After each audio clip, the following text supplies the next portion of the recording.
దైవ మర్మములు. సహోదరుడు భక్త సింగ్ గారి అనుభవంలో దేవుడు ఆయనకు బయలుపరిచిన మర్మములను అనుదినము పంచుకొనుట. మే 20. నీవు నీ దేవుడైన యెహోవా మాట వినిన ఎడల ఈ దీవెనలన్నీ నీ మీదికి వచ్చి నీకు ప్రాప్తించును. ద్వితీయోపదేశకాండం 28వ అధ్యాయము 2వ వచనము.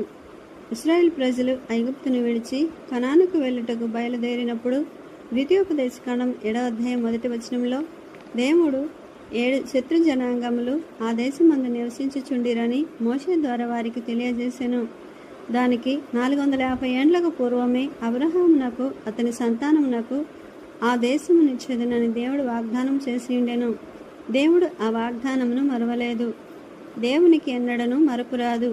ఆయన తాను చెప్పినదంతటిని జ్ఞాపకం అందుంచుకొని దానిని నెరవేర్చును.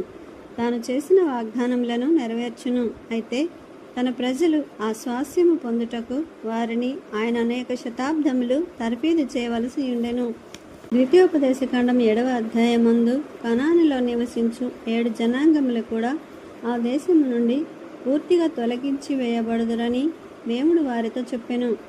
మరియు దేవుడు వారితో ఒప్పందము గాని నిబంధన గాని చేసుకొనకూడదని ఇశ్రాయేలీయులతో చెప్పెను.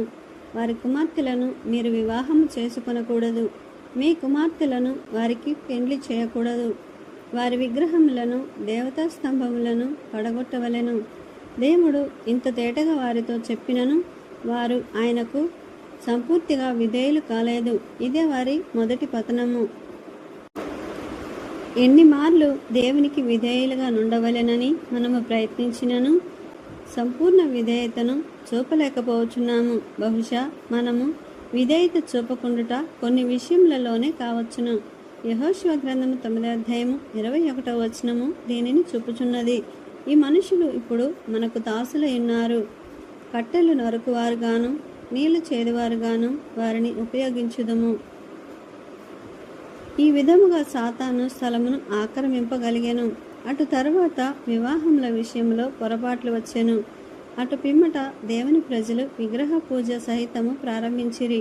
కనానుకు వచ్చిరి గాని ఆ దేశమును అనుభవింపజాలలేకపోయిరి.